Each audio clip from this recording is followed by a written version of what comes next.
Hello, I'm Robert Costa, and this is the Washington Week Extra, where we pick up online where we left off on the broadcast. It appears that President Trump may be on a collision course with his newly appointed Chief of Staff, General John Kelly. The headline says it all. During a summer of crisis, Trump chafes against criticism and new controls. Kelly, a retired Marine general, has been given the nickname Church Lady, which I doubt anyone would dare to call him to his face. And according to your reporting, Phil, Kelly's military live-by-the-rules management style seems to be rubbing President Trump the wrong way. But he also seems to be unhappy with other members of his inner circle. That's right. You know, Trump generally speaks highly of Kelly and praises him, likes what he's doing with management inside the West Wing, but he's chafing at the personal access issue. Kelly is screening phone calls into the president. He's limiting who gets to come by and visit and talk to the president. The president longs for those days when his Oval Office was a hub of gossip and friends would just come and go. But there are other tensions too. Rex Tillerson, the Secretary of State, the president and he have disagreed on a number of policy issues over the last few months. We're hearing that mutually, both the president is growing tired of Tillerson and Tillerson's growing tired of the president. So that may be reaching its expiration date soon. And also Gary Cohn, the National Economic Council director, spoke out publicly against the president's leadership after the Charlottesville rally. And the president was really upset about that and feels like that was a disloyal thing to do. And it came after Cohn had confronted the president personally at the Bedminster Golf Course to share and really vent his feelings about it in private. Why is Gary Cohn still there? If it seems like if you give an interview out of line in this administration, you're out of the White House. Well, he considered resigning, but decided to stay. He faced a lot of pressure, especially from CEOs and Wall Street types who see Gary Cohn as their conduit to this administration, pressure to stay in that job. And the president hasn't pulled the trigger to fire him. It would be difficult to do that. He'd face a lot of blowback on Wall Street. They sort of need each other in a certain way. And the biggest point, actually, is that Gary Cohn's the face of the tax reform effort. And for Trump to fire his tax guy in the middle of launching this big campaign for tax cuts would be a political problem. Let's stay with tax reform because President Trump has often said that tax reform is the linchpin of his economic agenda. This week he traveled to Missouri to announce the plan, but he offered few specifics. I want to work with Congress, Republicans and Democrats alike, on a plan that is pro-growth, pro-jobs, pro-worker, and pro-American. The Missouri speech was more of a political rally rather than a policy announcement. The president told Congress, quote, not to disappoint him.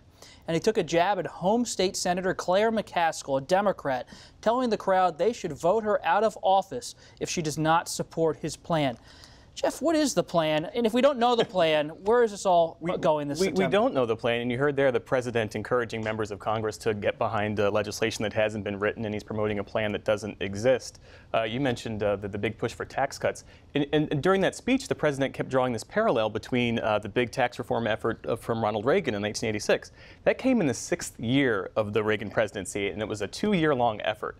What are we, like 7 months into the Trump administration? So this is a pretty ambitious timeline, as we said, for legislation that has not been crafted. The White House, I should say that the White House says that was done intentionally. They're putting this on the House Ways and Means Committee to do the heavy lifting of writing the legislation. The White House really just wants to have the president give guideposts for that.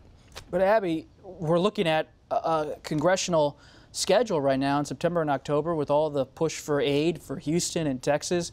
Is tax reform another thing you think that's going to get pushed on the back burner?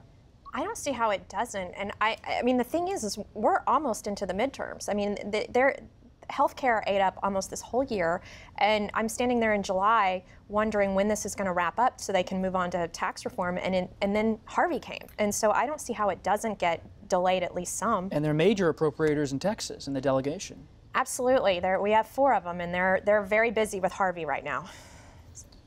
Jean, does Wall Street want taxes now? Does it have to come by Thanksgiving? They want it. Wall Street, business, everybody. The corporate community is much more realistic about passing major tax reform through Congress than the White House is. They've been here. They lived through it. And so they know that if it takes a year, fine, it takes a year. They just want the bill. And this is their top priority. And so what we're seeing is that where the White House might falter, the CEOs will step in. Maybe they can't go to the Oval Office and take a photo with the president because of all the social issues and other things that they don't want to be exposed to. But they have huge lobbying arms that know exactly how to run and work Congress.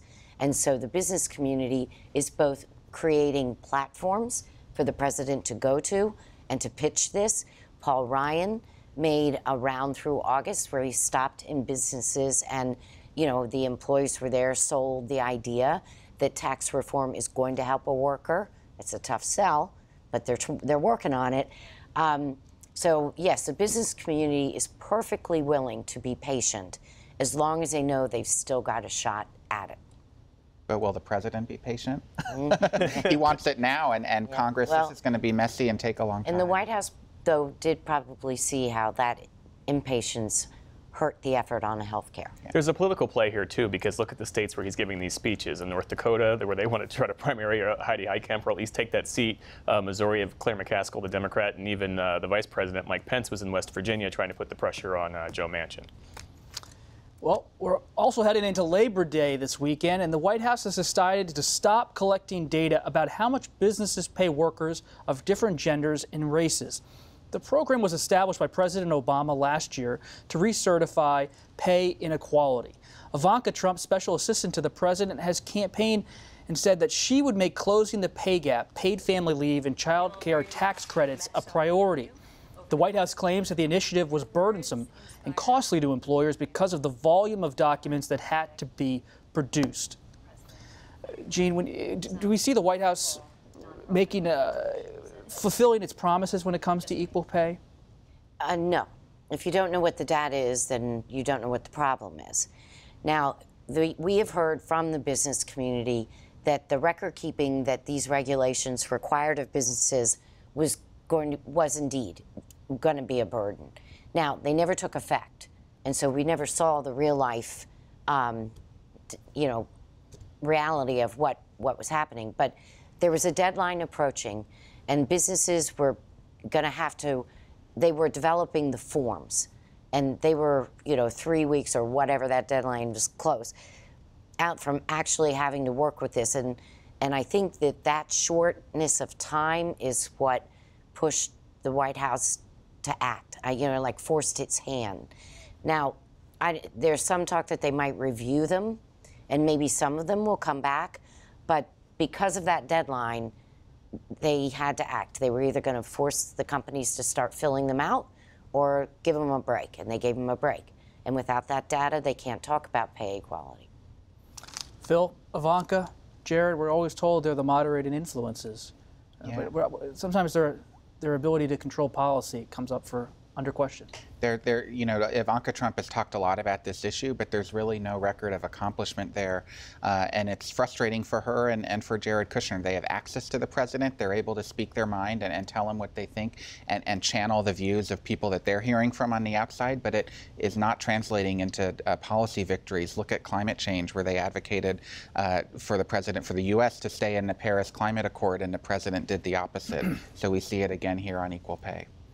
Indeed we are. And Hurricane Harvey has exposed a long and lingering resentment between Texas Republicans and some northeastern lawmakers. Senator Ted Cruz was among the Texas congressional delegation that opposed a $51 billion disaster relief bill after Superstorm Sandy ravaged parts of New York and New Jersey in 2012. Cruz and others said the bill at the time was packed with wasteful spending. But New Jersey Governor Chris Christie in the recent days has been calling Cruz out, saying it just isn't true.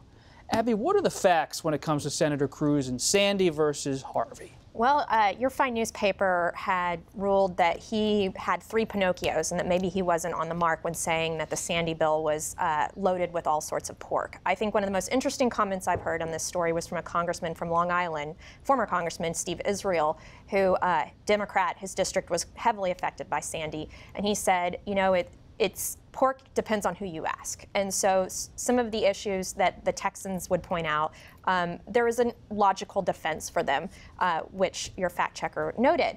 But the most fascinating thing is just how this was carried for 5 years. When the vote happened on the floor, the bill passed. That's kind of the amusing thing of all of this, or the irony, I guess is the better word.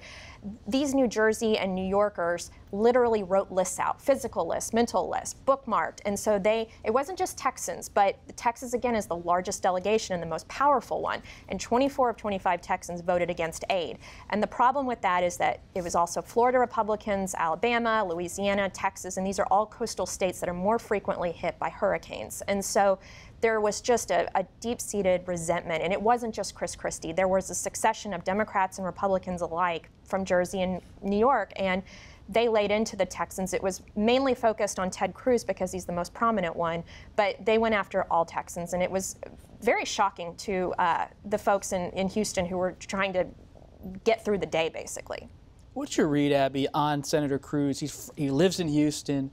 And based on everything you've just said about his experience with Sandy, how's he being seen in Texas by the press corps, by the people?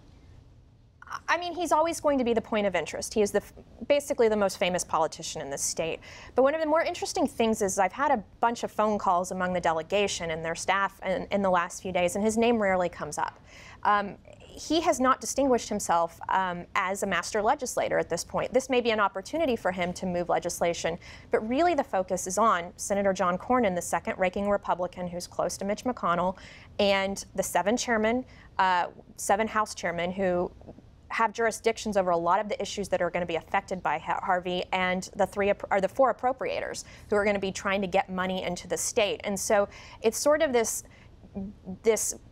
bifurcated situation where to the outside world, Cruz is the point of interest, but into the insular world of how do we solve this problem, he's not a central figure. No, Jeff, just remind you, whenever these kind of moments happen, crisis, disasters, it's the people who control the money, the power. They may be in the background most of the time, but they come to the fore in these situations. It's a truism of politics. What I also thought was noteworthy this past week was how Chris Christie was trying to call out Ted Cruz as being a hypocrite, as if hypocrisy isn't the lifeblood of politics, right? But it also shows the dangers, really, of playing politics with federal relief aid. And we should keep in mind that only 9 Republican senators voted for Sandy aid. So the majority of that caucus voted no, and Senator Cornyn was one of them, along with Cruz. So there was quite a bit of opposition to Sandy. It brings up, Phil, something just to close that we discussed in the show. Will there be offsets, you think, will the White House push for offsets in spending cuts as they look forward on Harvey assistance? They might. I think that's a conversation going on as we speak, and will continue into next week when Congress gets back. But this is really interesting because this is the moment where people need their government the most. And for years in our national political debate, we've been hearing Republicans like Senator Cruz especially, but also Donald Trump talk about government's too big, it's bloated, we're spending too much money, we want to cut taxes, and here's the time where they really need it. Fascinating. We'll leave it there, and that's it for this edition of the Washington Week Extra. While you're online, test your knowledge of current events on our Washington Weekly News Quiz. I'm Robert Costa. See you next time.